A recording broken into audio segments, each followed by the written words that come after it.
How are you? Good. Your beard's looking pretty stellar, actually, for those who can't watch at home. Yeah, I don't know, changed new job, decided to grow a beard. I was previously competing with those Coloradans beards, those mountain men beards. It's hard to compete with. So now I'm only compete with East Coast beards. Much easier. Yeah, their game's not so strong. Yeah, exactly. Josh hopefully got that cue to drop the disclaimer in early because Kevin said work or job or something. The thoughts and opinions of Bob and Kevin of the Bob and Kevin Show are exclusively the thoughts of Bob and Kevin and not the thoughts of their employers. Past, present, and probably not future. Oh, man. Speaking of work, I've been without getting detailed, I've been so busy lately, but it's fine because I'm working on a SaaS product and we've got lots of users moving lots of money. It's in the fintech world. It's interesting. You don't have to use code, Kevin. I know you were working on the Dominion voting software that was flipping votes for everyone.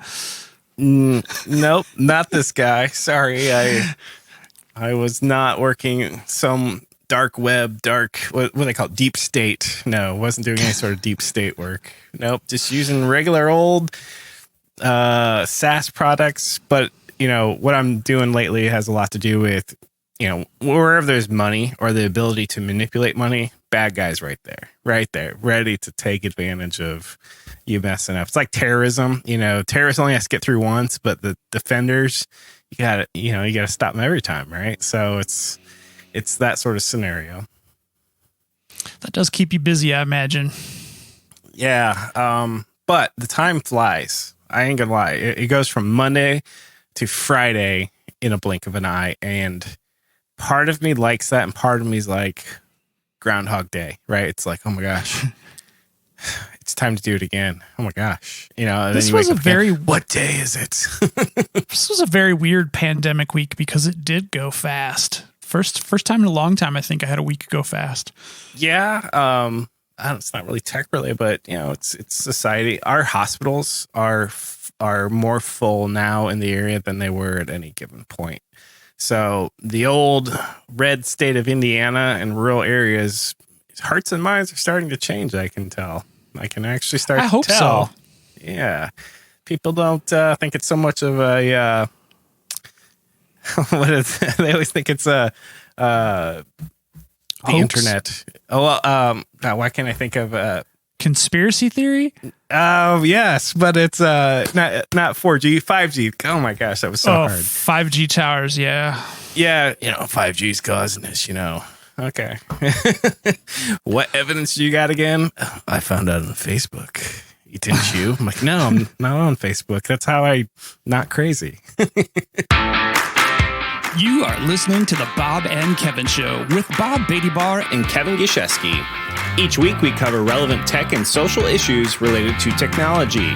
Our website is bobandkevin.show. And our episodes can be found virtually on any podcast network. Be sure to follow us on Twitter, Instagram, and Facebook. Just search for Bob and Kevin Show.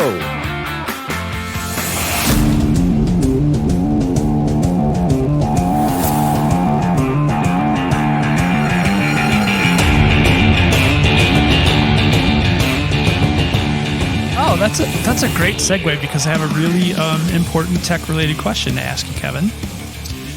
Have you fleeted yet? That sounds like the new way to say like I sharded myself or something.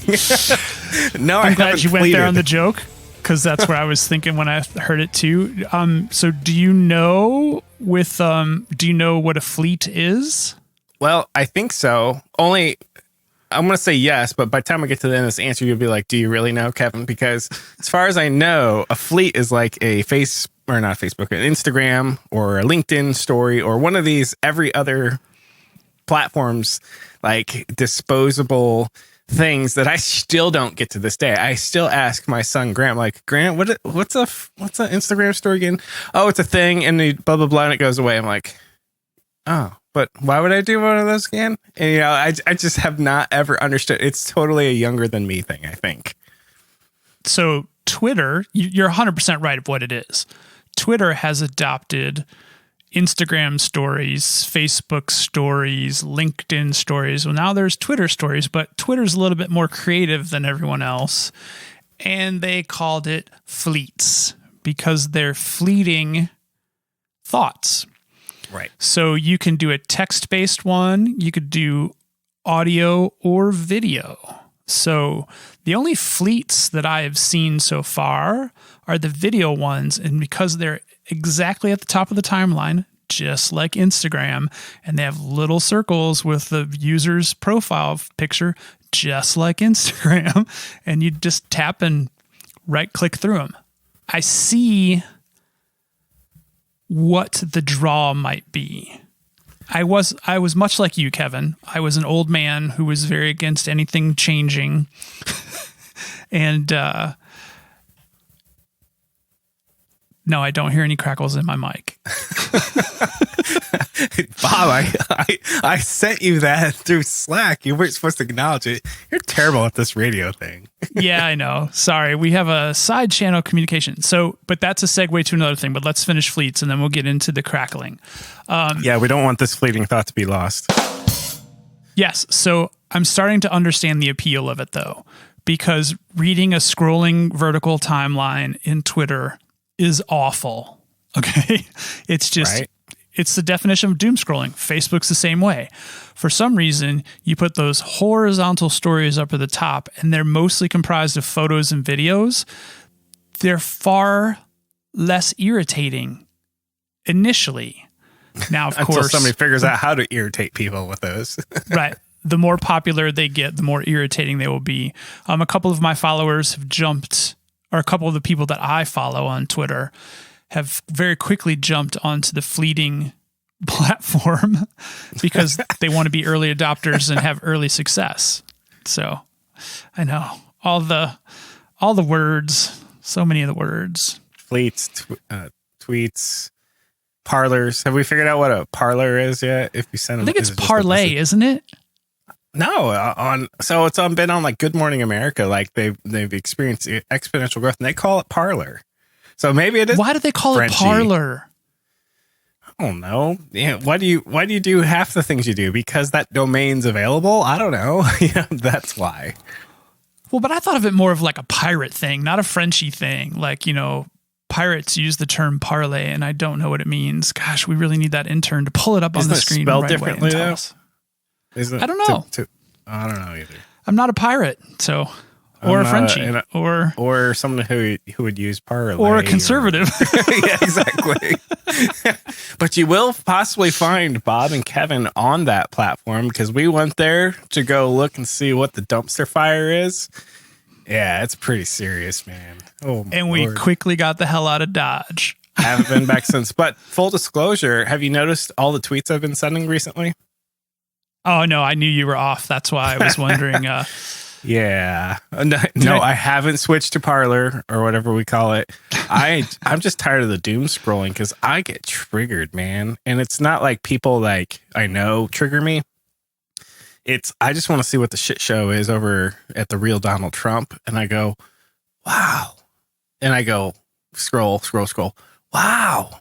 Scroll. What the? Oh my God. And then I just have to close it because I'm just like, what is going on in this universe? When did the tears start coming? How far deep do you have to be scrolling before you start to get choked up? And I don't have to get far, and it's anxiety. It's not really, it's not sorrow. There's some sorrow in there, but it's more anxiety. I'm like, this man's in charge of our country right now for at least another month or two, right? Unless the coup works. Oh gosh. Oh, anyway, see, I'm getting triggered now just talking about it. Anyway, so I'm off Twitter for the most part. I haven't gotten rid of it like I did Facebook. I just told Facebook to stick it. I don't think Twitter's trying to screw me like Facebook. Like, I feel like it's actively like trying to ruin my life, where Twitter, it indirectly is trying to ruin my life. So, I've given it a little bit of a pass. I think I used to give Jack way more of the benefit of the doubt, but I'm pretty sure he's just an evil bastard, just like Mark. Have Have you seen the picture? Probably not, because you're not really on social anymore. But like just the pictures from their most recent testifying in front of Congress about the elections. I Mark watched looks so much like a cybernetic life form. Oh yeah, he's looking really rough. I did watch. I think one day. I think it was only one day. If it was multiple days, I only caught one day. But basically, I think what we're gonna see, just to speculate, moving into the future, is that Section 230 thing. Are you a publisher or not a publisher? Are you protected or not? That's going to be a year 2021 hot button thing, more so than it was in the last year or so. And you can definitely tell Zuck and Jack are both coached to say we are not a publisher. We're only distributing other people's stuff. Yeah, but when you change this content and you add addendums and whatnot, doesn't that make you a publisher or a moderator? Well, we just want to add the broader context. So they're in a squirrely situation. We just want to publish the broader context. Yeah, they're definitely in a squirrely situation. I think there's some change in the future. I don't know what that change is. I don't know if that's a simple repeal of that or whatnot. But I think there's going to be some changes coming in the future with that sort of thing. And I don't know about you, but I've got my popcorn on order and ready for January 21st, I think, or the 20th at noon, 12:01 to see whenever an inauguration day is. Will Twitter shut him down? I want to know. I feel like they should probably sell pay-per-view for that day, like all social media platforms and television. I think it'd be the world's largest selling pay-per-view event of all time. Because right now, dear leader has the strategy of scorched earth. He is, if you ever known somebody who's got foreclosed on, what do? Man, they trash the joint. They sell all the metal in the house. They pull all the wiring out. They just go bananas. Oh, actually, I don't know anyone who's done. I've just heard of other people who've done this. You just read about it on Facebook. I would not be surprised if Joe Biden walks in at the afternoon and there's just a big pile of steam and poop in the executive bedroom or something. No way, right in the center of the Oval Office. That's what I'm guessing. Or somebody leaves just like the nastiest toilet unflushed. There's got to be all these sorts of things just waiting. And so part of my transition team, the President-elect Gishesky team would be like, all right, Stanley Steamer or whoever, you're all going in there first. You're blowing it out to the studs. Okay. Everything is gone. Please burn everything and then redo it. Maybe they do that now. As far as I don't care who the president was. Dripping with coronavirus too in there. So exactly. Please fumigate it. Please Clorox it. Please do all the things you got to do. If there's carpet in there, no. It's gone. It's roll that up. New carpet, new hardware, whatever. But it's changing. So that's definitely what I'm doing. I need to roll you back a couple more minutes because I had mentioned that Mark was looking like a cybernetic life form, and you said, yeah, he's looking pretty rough. I think you're thinking about Jack. Jack looks like he's the post-apocalyptic hero, and Mark looks like he's Data from Star Trek. Well, yeah. Yes to both of those. So yeah, Jack's like, they're both in their houses, I think, or at least Jack was. I think he was in his, one of his apartments, wherever, because he used to live in Boulder, Could right? you really tell if Mark was in his house or not? Because his house probably looks like an office complex. It probably looks like a recharging station from the Borg from Star Trek. It's like, so, yeah, Jack does look like he does. He gives no fucks at this point. Whatever, guys. You want to shut us down? That's fine. I've made my money. I'm going to try to keep this thing going as long as possible. Well, whatever. And Zuckerberg's over there going, you know what? I'm so rich that I don't know, just want to be richer. And you know what? I like the power. And in fact, I think that's what motivates everyone. Is once you have so much money that money is literally not an issue anymore, what do you chase after? Power. So I think that's what your Trump, your Zuckerberg, and your Jack are all like. That's the next level stuff. Bob and Kevin will probably never get there. I think Trump skipped the money part and just went right for power, near as I can tell. I think I was going to say, I don't mean any disrespect, but maybe I do. I think Trump is basically the best con man mankind has ever produced, ever. And P.T. Barnum, I'm looking at you going, amateur, or some of these mind readers, guy. Yeah, I mean, you got to give Trump the fact that he is the master manipulator. His whole thing is the art of the deal. Nah, man, your superpower is manipulation. Getting art of the steal, man. Getting people to believe something that's not even possibly in anywhere near true.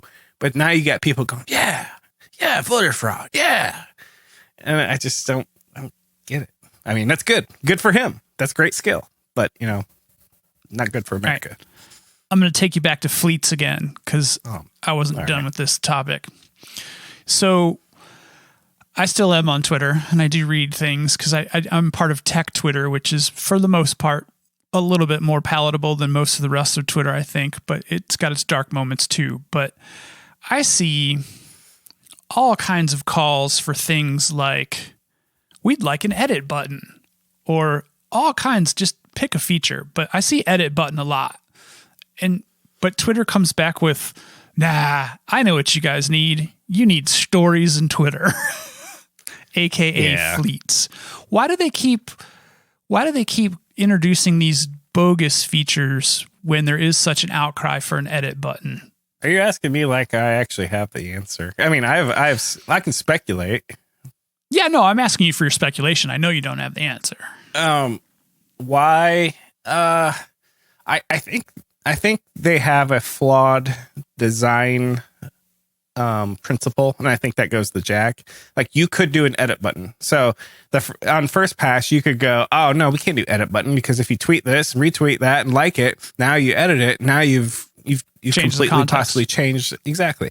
But I think there's a way around that, because if you study how soon do you realize that you have a problem in your tweet or your retweet, shouldn't you have like a 30-second thing, or just make it easier that when you send a tweet, you actually have 60 seconds before it goes live, or 30 seconds, make that like an auto schedule. Hey, just set it up for, it's like the Gmail has the thing where you can send it, but like delay it for a minute. So you have a minute to think about it. Why can't you do that? And then all they have to do is queue them. And even if you do allow editing, what's the problem with just, what do we do every day, Bob? We commit code, right? And what do? We have a revision. Why can't you just say, oh, well, you like that revision, but not that revision? Can't you just note that, oh, somebody edited this, It could have a negative impact on their storage, like their whole storage scheme, if they're tracking revisions. I'm with you there. Except for the fact that, whatever, I think in 2020, storage is not top of mind. Data's cheap. So I don't think it's anything other than that. It's a puristic. I wish I had enough money to sit around and go, you know what? Fuck you guys. You don't need no edit button. What you gonna do about it? Fleets. That's what you need. Right. Yeah. Well, but I think fleets opens the door to a way for them to handle edited tweets, though. They could simply create a rule, easy enough, that if a tweet has been tweeted, if somebody sent out a tweet and it had comments, retweets, or likes, and the user initiated an edit button, all that stuff is ID linked. Because you have to know how, someone liked your tweet. I liked the tweet. It's connected to me. They can just unravel all that. They can just undo the chain. If someone hits edit, it's an automatic recall. All the likes are gone. All the retweets are gone. All the comments are gone. The tweet is gone. If it's past that window. And they could still use the queuing. I mean, it seems like a pretty solvable problem. It is. I mean, we have CRUD, right? Create, read, update, delete. That's your bread and butter operations on any piece of data. And all you can do is create and read and delete. Why can't you update? Well, yeah. and again, it comes back to, well, they want, I think Twitter as a platform is, here's what we want to do. We want you to be able to tweet your stream of consciousness, typos included. That's kind of their thing. And then if you realize you screwed up 2 hours from now and you have 10,000 likes, they don't want to undo that because it's kind of like ruining the engagement. Because think of all the events or like a Hootsuite that is predicated on, well, here's our engagement numbers. Oh, they edited it. What does this mean? I don't know. If we don't let an edit button happen, we don't have to think about solving that problem. But I don't know. Yeah, but here's another problem that I'm hypothesizing that edit could solve. How many pieces of disinformation and misinformation that get out there? I mean, how much of that do you think might actually be typos or mistakes? I mean, I know a lot of it's intentional, a lot of it is conspiracy bunk, but really sometimes a typo of 1 or 2 characters can change the context of the message.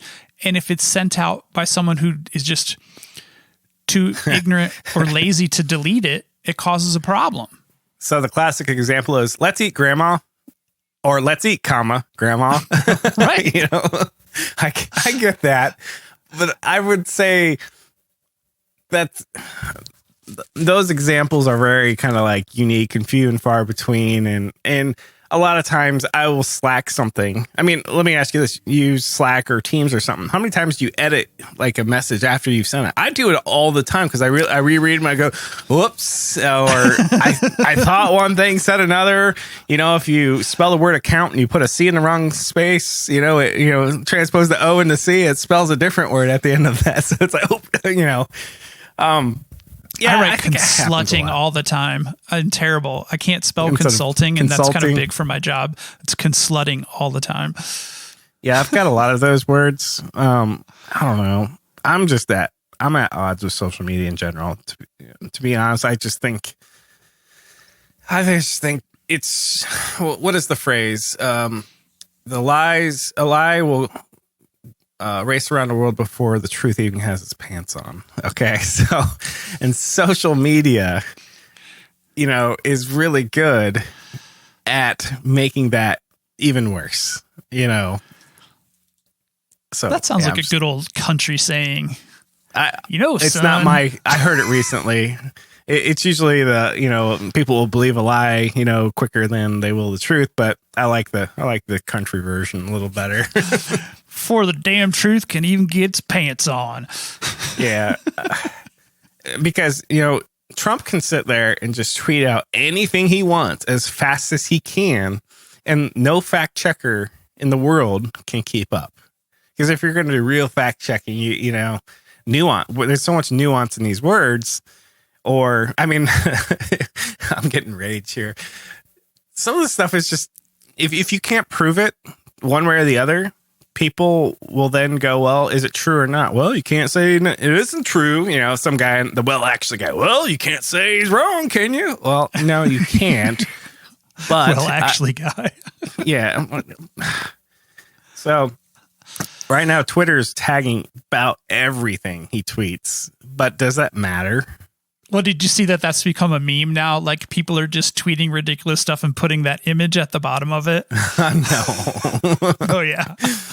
So once again, desensitizing us to the fact that things are getting flagged because people are just using that little image and saying, like, I went to the gym 3 times today, and then putting that image at the bottom, like this statement is not necessarily confirmed.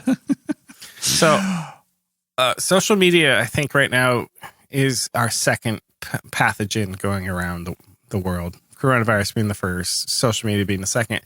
Because I've started to hear people, they're just saying, oh, yeah, well, so-and-so this, and Democrats that. And, I'm like thinking, whoa, hold on. Take a step back. Ask yourself the question. What made you come to this conclusion? What made you come to this opinion? Was it literally a drive-by feed article that you probably only read the headline because that's what we do nowadays? And because you read 3 fleet. And now, since you see one here, then you see that same sort of headline over here. Oh, it's confirmed. I saw it in 2 places. This is just like fact checking, like individually fact checking. And I've started asking myself, why do I have the opinions and the views that I do? What sources am I using? Are my sources legit? And we've talked about this on the cast before, for sure. Twitter is great, but it's a bubble. Facebook is not great. I'm just gonna leave it there. I watch the news. What channel you watch? And when I say the news, I don't really watch CNN. I don't watch Fox News. And apparently, Fox News has two other even more extreme to the right competition nowadays. One American News and whatever the other one is. But I watch a lot of ABC News because, damn it, it's like, well, I need to watch something. I have to trust something. Otherwise, I feel like I have no frame of reference anywhere. And of course, my wife will be quick to point out, well, George Stephanopoulos, he was Bill Clinton's, press secretary. And I'm like, yeah, I know. But, George's pretty nice. I mean, it's just, I'm like, yeah, I know. But, at some point, every single one of us has to go, you know what, that source right there. I got to pick one, right? I have to believe it. I can't not believe in any of them. I can't be fake news, all the things. I got to say, I trust this particular news source. CNN used to be more trustworthy, but when they turned full on against Trump on everything, even if the man would save kittens, which he'll never do. But let's say he did. They'll find the flaw in that. And that's fine. I didn't like it when CNN became all Trump news all the time. I wish CNN would just be like, you know what? Yeah, there's a sideshow over here. You can click off over here, but that's not our main story. Our main story is not politics, But clearly, CNN has an axe to grind with the president. And then on CNN's website, you'll scroll down to like Fox News portrayal of how they're handled, blah, blah, blah. And then you go over to Fox News, and Fox News has like a CNN is slammed because blah, blah, blah. They did this. I'm like, oh my gosh, the newspaper. It's like Anchorman. You ever seen Anchorman with the dueling news? Yeah, and they like fight in the alley, and he's got a hand grenade and a trident. I'm like, oh my gosh, this is what's happening in real life now. CNN and Fox are like duking it out here. I'm like, this is not good, people. Let's take a little bit of a pivot, shall we? Yeah, can we? I'm getting upset over here. Well, another topic that I wanted to discuss today was pandemic innovation, specifically as it relates to the world that we're mostly stuck in with Zoom meetings. I know we talked about Zoom fatigue a couple episodes ago, but I took that episode to heart and then tried to look for the silver linings in it. And I fell in love with OBS Studio and have actually been trying to work that into my appearances in Zoom and Teams meetings to make them more fun for the people that are in the meetings with me. So are you using the virtual camera plugins so that you can use OBS as a webcam? Yes. So I'm pushing out to Zoom from my webcam. Yes. But are you doing it right now? Through OBS. No, I am not doing it right now. I was just curious. But the reason why I wanted to pivot to this, and it's funny that you brought this up, is that my audio that's coming to you right now is coming through Voice Meter, or Voice E-Meter is what I've heard it referred to as. Voice Meter Banana, which is a virtual cabling system that you can run. So the stream that I'm recording for the episode is coming right out of my UMC 404 HD. And we talked about this last episode as well. But the audio that you're getting on Zoom is actually coming out on Virtual Cable A. Maybe that's why I'm getting a crackle from you. Yes, because it is not, I would say it's not stable. And maybe I've got the wrong cable coming to you. I don't know. But also, you're on a sketchy web connection. So maybe that's part. Is it very consistent clicking? Yes. Okay. So maybe I've got something miswired virtually. But anyway, what I've been researching with OBS, a couple of really cool things. First, bringing it into my Zoom meetings and using graphic overlays. And, I have a snow filter that I've been running in meetings to, make it look like it's snowing here and, just cheesy shit like that. But also discovered this. There's so many great developers out there. OBS, for people who don't know, maybe first-time listeners to the show, OBS is an open source broadcasting. It's basically like a virtual television studio. Replaces things like a TriCaster that just used to cost gajillions of dollars for television production, and you can download it for free off of OBS Studio's website. It's amazing that it's open source, but it's sad that it's in C++, and I have no idea what to do in C++. But I've seen a lot of people writing like Python-based. I mean, and you and I messed around a lot with JavaScript and using web overlays and things like that. Yeah. But there's this guy who his first name's Steven and his last name is something French. I can't remember. But he wrote a piece of online software that he called OBS Ninja. And it's at obs.ninja. Great TLD, by the way, Ninja. But what it is Bob and Kevin show.ninja. Yeah, coming soon. What it is it's peer-to-peer through the browser video. And so it just runs through a switching server. There's no collection, processing, anything. It takes your raw feed from your camera and puts it on a web page. And you can make a room, so it's like free video conferencing software. But what you can do with obs.ninja, and that's the reason why he used the OBS part of it, is you can take each individual person's feed and map that to a virtual camera or a video input source inside of OBS. So you get really high quality video from all your participants. And he does everything with URL parameters. This gets a little nerdy, but there's a whole listing on his, documentation page of all the different URL parameters you can use to set the incoming bandwidth, to set the audio quality. So you can get studio quality audio through this little web app as well. It's just really amazing. So been getting back into OBS Studio. Think I'm actually going to resurrect Bob's Thoughts as a live stream and a podcast, just to keep my OBS skills tight. So yes, you have questions. Statement. Because I was just at our church last night, and we set up an OBS and RTSP feed so that we use a URL from a Wi-Fi camera, so we're able to. Actually, it's hardwired on the network, so it streams its video at 4K. It's ridiculous.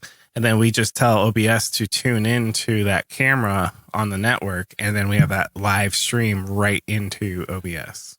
So are you using NDI for that, or are you using the straight up RT, whatever it is? Straight up RTSP protocol. Have you heard of or looked into the NDI stuff at all?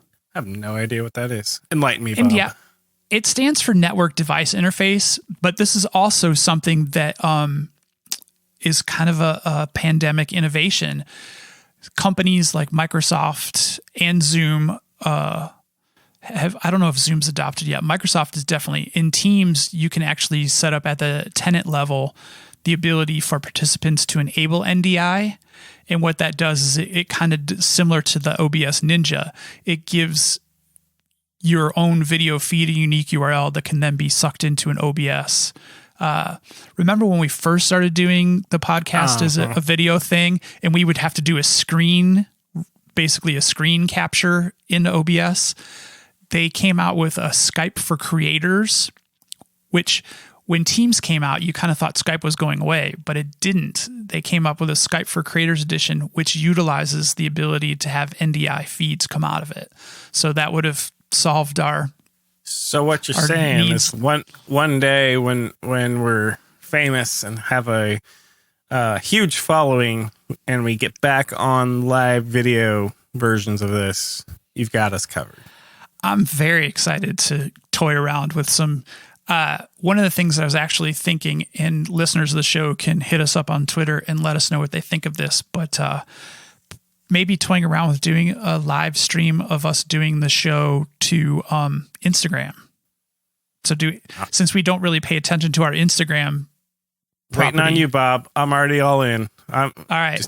Get it happening. As long as all I got to do is show up and talk. That's what I'm in for. I think that's really all we got to do. I mean, I'll keep playing around with it and get better at it. But yeah, I think if we can live stream to Instagram the show, I think that'd be kind of fun. Yeah, because I'm kind of looking at our setup we have here in Zoom, and I'm thinking, man, this reminds me of the original Bob and Kevin show here. And the main thing, we have a lot of reasons why we didn't do the video.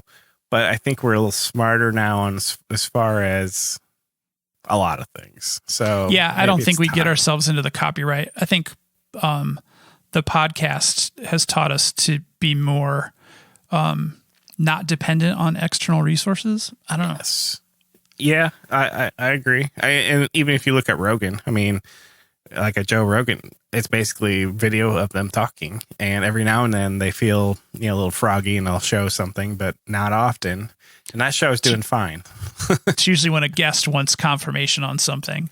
It's so funny because the whole Joe Rogan thing has gotten so wildly popular that fans, even celebrities that are fans of the show, know that they can ask Jamie to look something up. And the guests will often, say, well, I heard when I was out with a buddy, Jamie, you can look this up to confirm. We still need our own intern, I think. Everybody needs an intern. I think Jamie makes a pretty handsome salary, though, being that producer. I would hope Oh, shit. so. We missed a live read. Oh, we want a discount, don't we? We haven't missed it yet, unless we had to do it under a certain time. Then we missed it.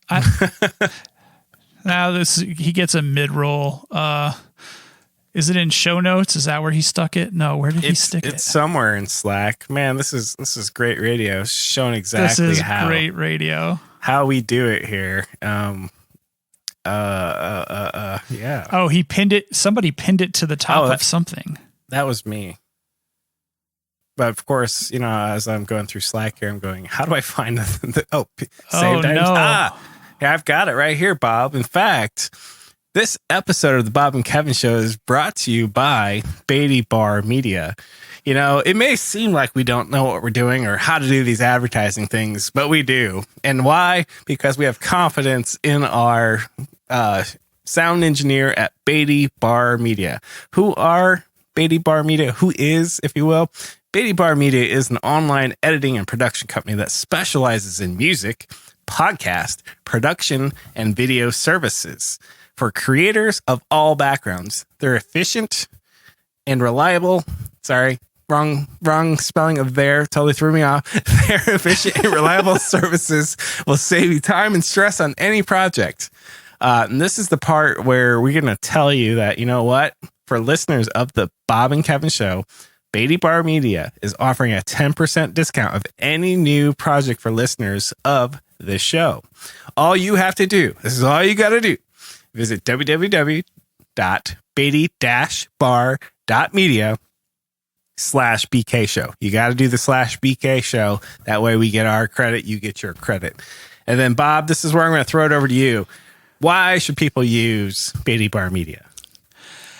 If you're a content creator in any of the categories, whether it's video, audio, live production for content creation, just having someone take care of all the not so glamorous pieces, but someone who has the talent and the skill to take that and really turn it into art, that has really opened up things for Kevin and I to focus on our content, focus on our craft, and keep us a little bit more excited about doing the show, because, we used to take turns doing production. Kevin always did the art. It just started to bog us down after a while, and letting Beatty Bar Media kind of take the reins on the after we do the recording. It's kept me happy. I don't know about you, Kev. Well, I just want to say, remember earlier in this episode, hey, Bob, you're telling me all I got to do is show up and talk. Well, that's all I got to do now. So you're right. I don't have to draw nothing anymore. That was fun, but it was like, oh man, we did an episode. That was great. Oh, now I got to do something. And then I think you had the same kind of feeling, right? After you're like, oh, that was great. But now I have at least an hour of real time editing. But what was your editing time normally? Is it 2 times the real time, or what do you think? Yeah, it was probably about 2 times, just because I wanted to make sure to catch all the things, but also probably because I'm just not very skilled. Like, I'm not professionally trained in it. So when you go out and you pay a professional, guess what? They're professionally trained. Yeah. So anyway, Beatty Bar Media. Thanks, Josh. His name's Josh. If you wanna, like get real first name basis with him, he helps us out. It's funny because, and now for something different. We were listening to radio ads this morning, and my son's like, we hear this ad all the time, and it's about losing weight. And he says, you know what? It's been 3 months. Why does he still need to lose weight? And I'm like, yeah, I get it. And I say, well, you got to be careful, to what you hear in endorsements. And I said, son, if I don't believe in something, I just won't. I won't. Bob and I have talked. If we're not into something, we're not going to do it just because. Anyway, so. Yeah, we've talked about the doing paid product promotions and things like that. We're not fans of that. I mean, obviously we'll talk about an OBS Studio or other tools that we use because we like them and they work for us. And we wouldn't do Josh's live read if we didn't like him and what he did for us. So yeah. So what about let's see. So your I guess OBS, is that your COVID innovation, right? I was just commenting to my wife recently. I said, honey, I've been doing remote work for a while, and you get to a point in remote work pre-COVID, that is, you kind of feel like, well, there's only so many opportunities for fully remote work out there. And if I have to say it in a way that doesn't sound like COVID's awesome, but what COVID has actually done positively for me is given me options. It has normalized working from home. Amen. I would say, without a doubt, the people I work with are way more productive than they were pre-COVID. Why? You're not commuting. You're not kind of doing a whole lot of bullshitting at the water cooler, if you will. You're still bullshitting on Slack and whatnot with memes and all that, but that's efficient bullshitting, if you will. And so I'm trying to look at the innovations of COVID. I really think COVID's put work from home 5 years, if not more, ahead of where it would have normally been on the graph. I think it gave organizations that were behind the curve in that concept a chance to catch up. I mean, they had to, they were forced. But I mean, yeah, I definitely think that if you're looking for a silver lining of a global pandemic, the normalization of work from home is definitely one of those silver linings. I think artistically and innovation wise, I think people are starting to really look outside what they thought was normal and come up with some really great things too. I think, at the beginning, people weren't putting their heart into making this new communication normalcy, like an important thing. It's just kind of like, all right, let's just do it. We got to do it this way. It's going to be over soon. And then all of a sudden, 9 months later, oh, guess what? It's not going to be over soon. So people are starting to, in earnest, innovate change in a positive direction. Yeah, because I think, honestly, big corporate company X is like, oh, okay, yeah, let's work home for the next month or two just to get through this, then back to normal. And now we are, gosh, how many months in? At least 9. Almost 9, 10. yeah. I think the realization is this is working. People aren't just freeloading at home because people aren't just doing laundry when they should be working.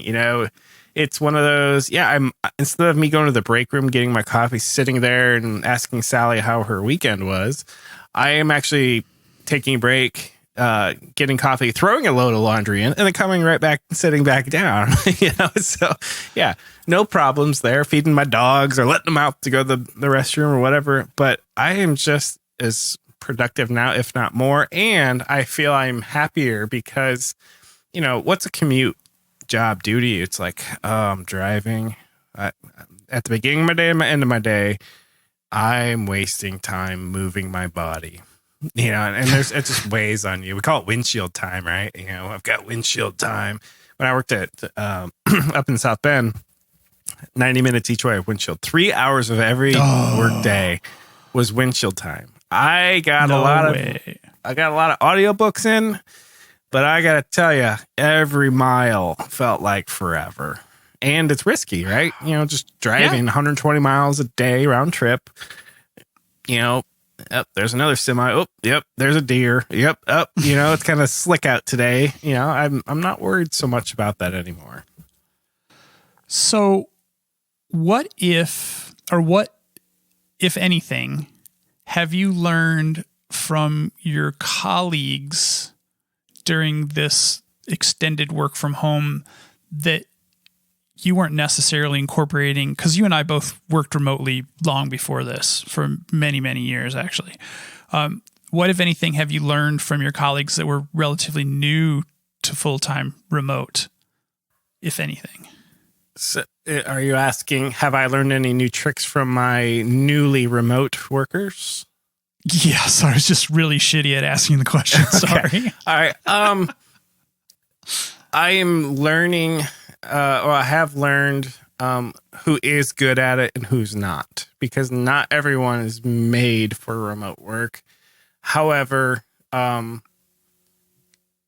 so what I'm learning is that each person, communication is different, so some people can communicate in person way more effective than they can over Slack, over Zoom. I give a lot of presentations, and, you and I both have, and I like saying it like this, international conference speaking experience. We check that box. That's right. And then a lot of people don't like public speaking, and I've learned that several people have a little bit of Zoom. They're just not comfortable in Zoom with a lot of people. They don't want to talk. Yeah. It's like there might be a 30-person Zoom because it's like an all hands or even more. I haven't counted how many are in some of these all hands. And you want to scare them, ask them to say something in front of all these people. Me, you ask me to say something like, hell yeah, I got 30 people here. Hell yeah. What do y'all want to know? So, pass me the mic.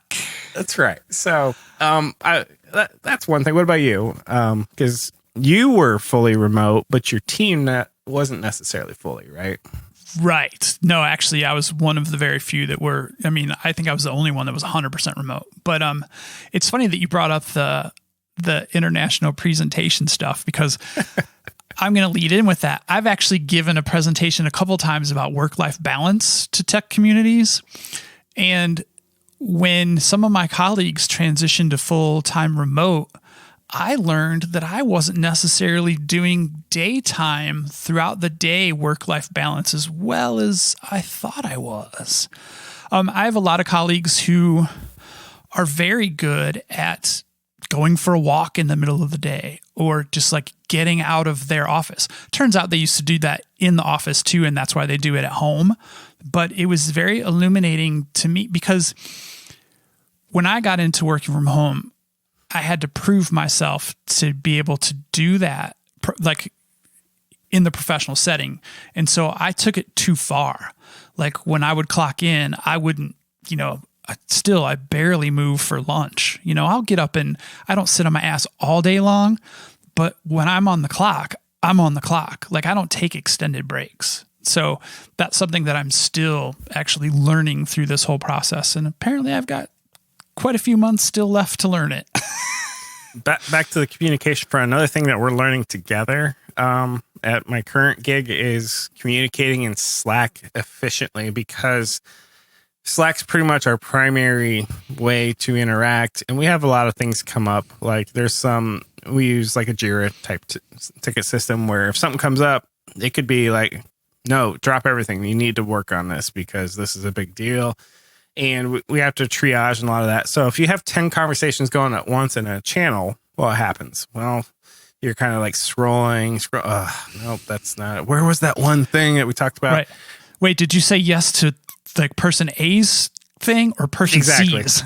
And then you tag them, at Matt or at Bob or at Sally this, but at Fred that, and it just becomes like this really kind of like you put a conversation into a blender and poured it into a cup. Sometimes it's like, what is this? So we've actually been much, much more better about our Slack hygiene. So purposeful, much more purposeful. Well, it's not that we talk less, which is good because I'm a talker, if you haven't figured out. But what we take advantage of is threads a lot more. So if somebody starts about a topic, anchor it in the channel, and then if you're going to just kind of go on and on, go into a thread. And if you want to talk about that topic, you go into that thread. And so if you were to scroll through our main channel has very much a hierarchy. That topic is here. You go in there if you want to talk about it. So you may be saying, well, that's not what channels are. Yeah, but these are like, a channel is permanent, where some of these conversations are transient. So we're only going to talk about this one thing one time. So use a thread for it versus a channel, this is kind of a, ongoing topics. So anyway, long story short, what we're teaching ourselves is how to organize our blender of conversations as best we can into threads, and it's worked out great. I mean, we'll have some threads that are 200-300 replies deep, and then you go, what, if we weren't doing threads, that's 200 or 300 messages that we have to skip over. Yeah, right. So we're getting better. That's actually pretty cool. Yeah. Listeners, if you've made it this far, if you have interesting ways that you've approached the integration of Slack, Teams messaging, whatever platform you're using, drop us a line. Let us know. I mean, we'd love to feature some of your thoughts and content in some of these episodes, but this one is especially interesting for not even just tech people who listen. There's a lot of companies that are utilizing Slack and other communication platforms through this little nightmare we're living through. So yeah, I'd love to hear some of that. Hit us up at twitter.com/Bob and Kevin Show. I think that's an one, right? Yeah. Are you still buying online mostly? I mean, are you? I'll just stop with that. I mean, do you pretty much buy online? Groceries? Anything. I mean, you have a nice Whole Foods or two by you, and I'm totally envious. Yeah. But let's say non-grocery. Are you still primarily not shopping in any retail establishments? You're pretty much online only? Yes. We are pretty much still just online. Our grocery store is pretty chill. We sometimes go to the Whole Foods, full disclosure. We don't go there every time. We have our favorite neighborhood grocery store that we like. And it's pretty chill, not very crowded. Not like Trader Joe's. Trader Joe's has a line outside every single time I drive by it. So Fort Wayne, Indiana, which is 30 minutes from us, got our first Trader Joe's, and people are all excited. I've never been to one, Bob. Why are people excited? When I first discovered Trader Joe's, the thing that excited me about it, I liked their portions. So a lot of their stuff is like packaged. I mean, obviously, but it's not a Costco. You're not going there to buy a sleeve of 400 hamburgers. You're going there to buy a box of 4 patties, and it's just perfectly portioned. Ignorance. When somebody says Trader Joe's, I think, what is that, like a 7-Eleven? I mean, is it a grocery store? What is it?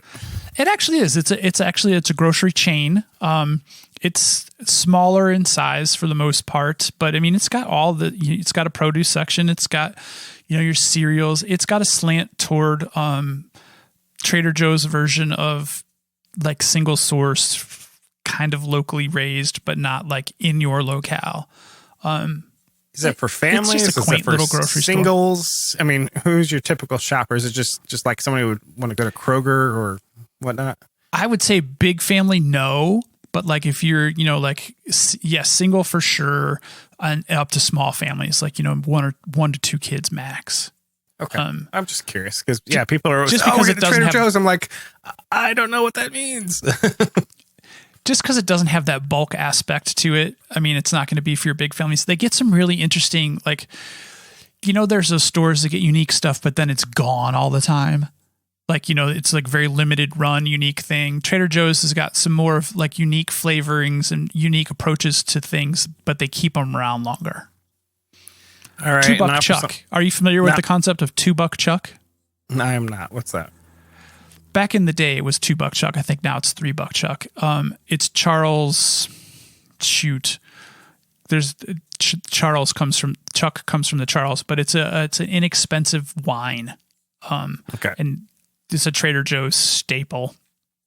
And it's pretty good. And now for something completely different. Bob, I We all have our comfort foods and whatnot. What's your comfort entertainment during a pandemic? I'm just curious because I'll tell you what mine is, but I want to hear yours. Comfort entertainment.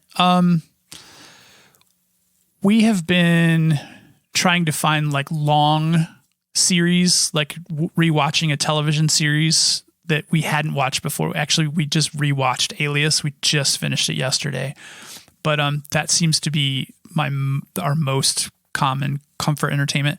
But I did actually, this is going back to tech.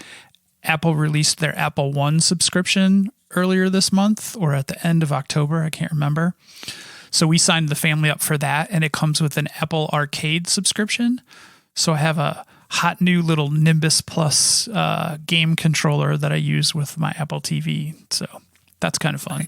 Nice. So you have a Gen 4 Apple TV where it has all the games. It's the super big puck looking one. Is that where you? No, it's still regular size puck.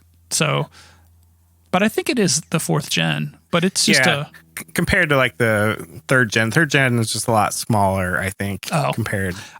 I think I've only had the 4th gen one, so I guess I have nothing to compare it to.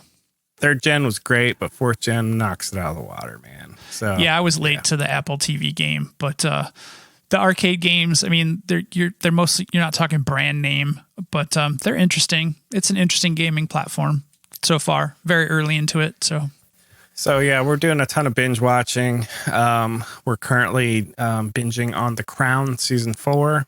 Ever since you and I went to London and the countryside, I've been totally like into like, Buckingham Palace and anything I can get on. Like I watched The Tudors a few months back. Anyway, shout out to Pete. Yep, and Ravi and the rest of the gang.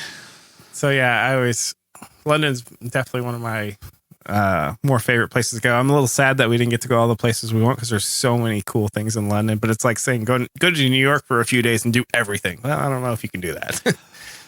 So yeah, we didn't really have many days in London at all. And then secondly, it ties into online stuff.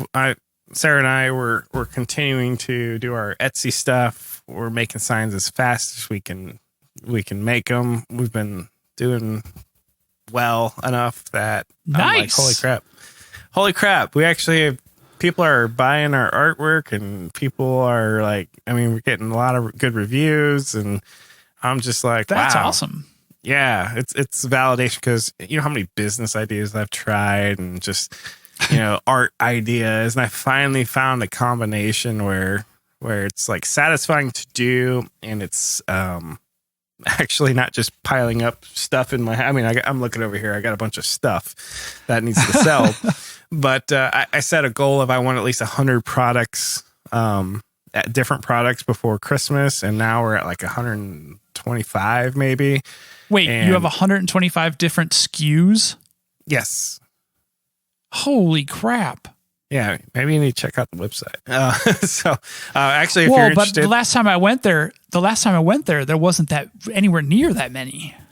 Here, I'll find it. So for the person listening, it's Scribbler, SCRIBLR.net. If you want to just look, I really don't need any of the listeners to buy anything, but that comes back to I bet you'll find something you like though. So yeah, Bob's got the link though. Yeah, it's just been interesting. We're working on our second 100 sales. So we're close to having 200 sales already. And we haven't been doing this very long and it's just been going really well. So we do a blend of, we do digital vectors. We do physical things like stickers and wooden signs. And I've learned a lot. What the hell is it?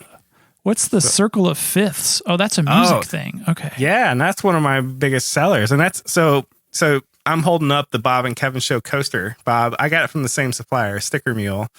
And essentially what I did is I was for years trying to figure out how do I print something really fine letters because it's a reference guide. It's essentially what it is. So for musicians, it tells you what chords go together in a particular musical key. Nice. And turns out not only was it useful for me, it's been useful for a lot of other people. So I've been selling them. I've actually got to reorder them because I've sold darn near probably over 50 of them by now. But okay, true or false? I see these little notes on here that says 5 people have this item in their cart. 14 people have this item in their cart. Is that bullshit or not? I want to believe because I would like to sell one to all of these people, but I gotta tell you, I've been selling a fair enough. I mean, our most popular ones line up with the ones that say like the 82nd Airborne there, the All American red, white, and blue. It's kind of at the top. So you're saying that is true or not true? I can't tell other than this, but I can tell you that one sells a ton. So it might actually be true that 14 people have this in their cart and just haven't checked out. Yes. So I think there's two kinds of people. There's people who are interested in Etsy things and they add it there to their favorites or even their cart just so they can look at it like a Pinterest thing. And there's people who just buy it and never favorite or anything. So, I mean, it really depends. And anyway, does Etsy have an abandoned cart feature? Like, can you send a tickler to people who have shit in their carts? Yes, they do, actually. So, that is possible. You can also have sales. It's very full feature. It's very shop. So it was either going to be Etsy or Shopify. And at 0 point as a professional software engineer, was I ever considering building my own e-commerce site? 0, because the amount. Have you played with Shopify at all? I haven't in 5 years. Why? Shopify is awesome. I'm not saying it's not. Just because they're template. No, just because of their templating engine. Like you get all those, the salesy features in the back end, but their templating engine is just really easy to work with and very powerful. So you can do some customizing type stuff without really building your own shop, if that makes any sense. Well, here's the difference in my mind, and you tell me if I'm crazy. So the 3 that I usually think of if I want an off-the-shelf e-commerce is eBay, which looks like it hasn't evolved since year 2000. Right. However, it's got so many people on it, they don't give any fucks about what it looks like or what I think. So I do sell on there. And then we have, hold on. Well, then we got Etsy, who it's a marketplace, but they also have a lot of people. Just a lot of people know, go to Etsy.com to buy stuff. That's where it differs from Shopify, unless I'm wrong here. Shopify is a thing, and then you've got to market it yourself. You got to bring people there. No, that'd be the downside. No, those 2 upsides, that the people already being in the marketplace, that's brilliant because you can search across all of Etsy, right? Yeah. Yep. So that's why I'm on Etsy and eBay, and I sell different things on eBay. I don't sell any Etsy type things there. I sell all my. I'm a Lego speculator. I buy them cheap and sell them high. That's basically what I use eBay for. But for Etsy, it's we've got 93 active products right now. And I guess it says how many sales we have right on our website, 182. Yeah, 182 right there. Bam.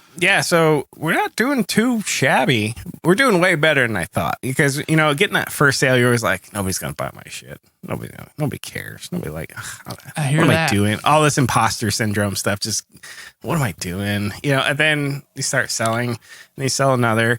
And then you're like, wow, I can do this. And then you realize, okay, that'll never sell because now I've learned something about this and whatever. And then this over here, oh my gosh, you can't make enough of them, and you just kind of learn that sort of thing. But anyway, back to where this all started. Not that I'm trying to sell anybody anything. This is my COVID positivity. We're doing this. This is also my happy place because, it's that whole, wow, I made something and somebody was willing to pay money for it. Wow. You make cool shit too. So that's, I really do mean, even if you are a listener to this show, you probably will find something that you like on Scribbler. So you should check it out. Hey, so I want to end on something that's, Go ahead. I was going to say, why is it called Scribbler? Because domains are hard. Anyway. Because domains are hard. I want to end on something that it kind of makes me smile, but also we're both going to get a frowny face when I say it. So our past couple of episodes, we did Sons Month last month for the show, and Kevin and I both had our oldest as guests because they're both very talented individuals who are pursuing their professions in their art, basically. And they are going to be our fastest 2 episodes to our milestone measurement for episodes. Out of all the episodes we've done, they were going to be the fastest to hit our milestone. So wow. Congratulations to Grant and Josh, and sad for Bob and Kevin. Actually, I'm not going to be sad at all, because for both of us, that means we must be doing something okay, parent-wise. Yes. And am I envious that our children can outdo us in the social medias and basically everything?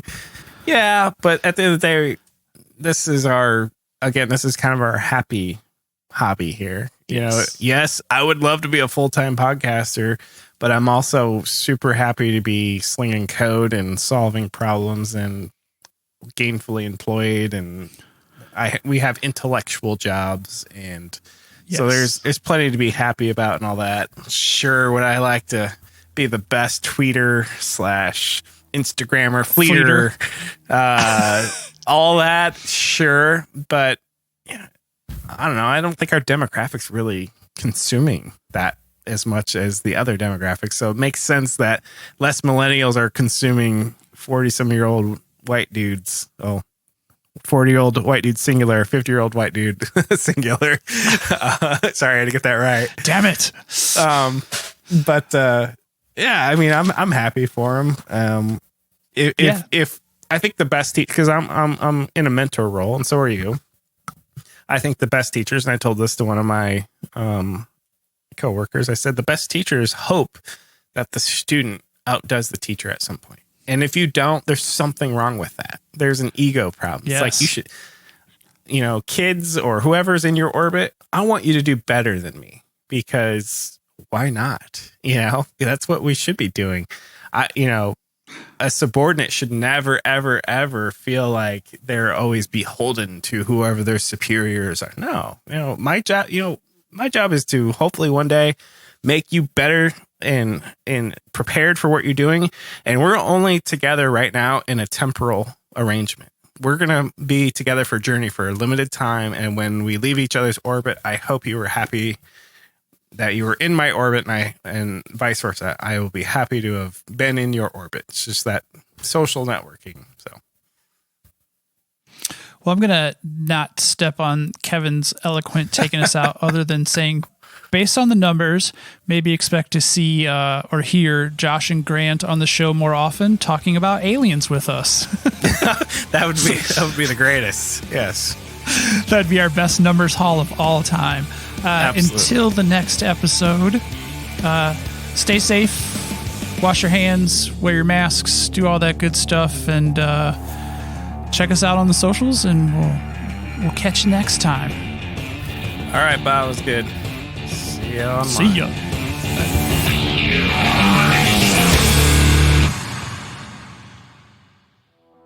Hey, have you ever wondered how you can get in touch with us at the Bob and Kevin Show?